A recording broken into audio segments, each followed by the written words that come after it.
Hello बच्चों, let's see this question. And here this question say explain the formation of coal. Also mention the factor which decide the variety of coal. Question आपसे बोल रहा है कि कोल का formation कैसे होता है, एक तो ये बताइए और दूसरी बात ये बताइए कि जो कोल है कौन कौन से फैक्टर कोल की वैरायटी को डिसाइड करते हैं. जैसे कोयला बहुत तरीके का होता है, एंथ्रेसाइट होता है, हेमेटाइट होता है, लिग्नाइट होता है, पीट होता है सबसे बेकार क्वालिटी का, और सबसे अच्छी क्वालिटी का एंथ्रस होता है. लेकिन जो आपका हेमेटाइट कोल होता है ये कमर्शियली बहुत यूज़ किया जाता है. तो ये जो अलग अलग वैरायटी है कोल की, ये कैसे डिसाइड होती है, ये आपसे पूछा जा रहा है. तो यहाँ पर हम बात करेंगे कोल के बारे में, उसकी फॉर्मेशन के बारे में, उसके टाइप्स के बारे में. क्वेश्चन का सिंपल सा की कॉन्सेप्ट है फॉर्मेशन ऑफ कोल. ठीक है, ये भी लिख लो साथ में, एंड इट्स टाइप, क्योंकि हम यहाँ पर उसकी वेरिएशन की भी बात करने वाले हैं. चलिए स्टार्ट करते हैं, कैसे बनता है पहले देखेंगे. Coal was form from the dead remain of living organism. आज से लाखों करोड़ों साल पहले कुछ प्लांट ऑर्गेनिज्म मर गए होंगे, एनिमल्स मर गए होंगे, और लिविंग ऑर्गेनिज्म मर गए होंगे जैसे कि एनिमल एट्सेट्रा. तो इनके बरिड से, यानी कि जब वो मिट्टी के अंदर दब गए अंडर द अर्थ, तो मिलियन ऑफ ईयर्स अगो पहले की बात है ये. तो क्या होता है, अंदर ही अंदर उनकी बॉडी या उनका जो वेस्ट मटेरियल है वो कंप्रेस होना शुरू होता है. The chemical effect of the heat, pressure and the bacteria converted the buried remains of plant and animal into the fossil fuel. यानी कि बहुत ही लंबे सालों से जब वो चीज़ें वहीं पे पड़ी रहीं, उनके ऊपर मिट्टी जम गई, प्रेशर अंदर अंदर बनना शुरू हुआ, हीट आने लगी, बैक्टीरिया कन्वर्ट होने लग रहे थे उनकी बॉडी के, तो क्या बनता है फिर उससे, फॉसिल फ्यूल बनता है. Coal is form in a variety of form. यहाँ तक हमने समझा कि कैसे कोल बना, समझ गए ना. फॉसिल फ्यूल के तौर पे आपका कोल बन गया है.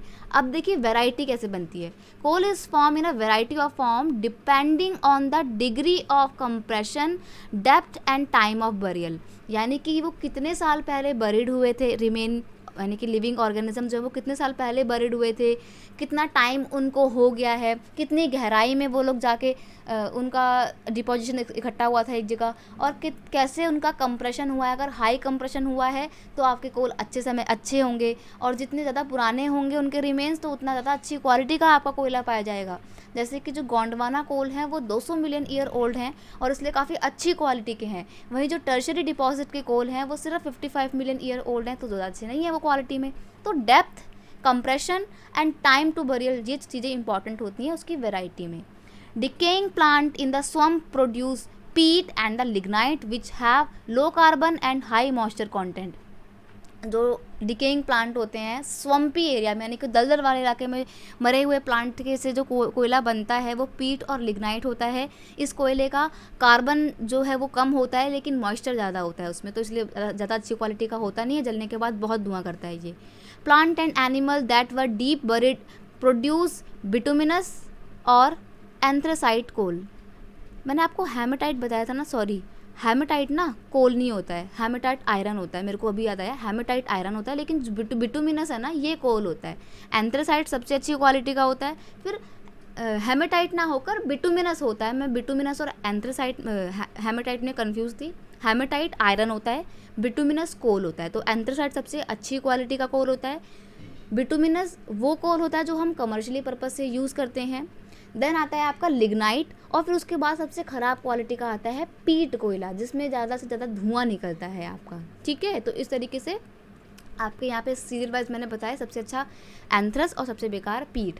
बिटुमिनस क्यों इस्तेमाल किया जाता है, क्योंकि सबसे ज़्यादा क्वांटिटी में अवेलेबल है और अच्छा होता है, ठीक ठाक होता है, तो इसलिए हम इसका कमर्शियल पर्पज़ से सबसे ज़्यादा इस्तेमाल करते हैं. एंथ्रेसाइट है वो तो बहुत बेस्ट क्वालिटी का है, लेकिन इंडिया में एंथ्रेसाइट कोल की काफ़ी कमी है, हमें बाहर से इंपोर्ट करना पड़ता है, जहाँ पे हमें एंथ्रेसाइट कोल यूज़ करना पड़ता ही पड़ता है. तो उस तरीके से यहाँ पे अलग अलग फॉर्मेशन देखी हमने कैसे होती है कोल की, और कैसे अलग अलग वैरायटी डिसाइड होती है, वो सब कुछ जाना. I hope you understand it well. Best of luck.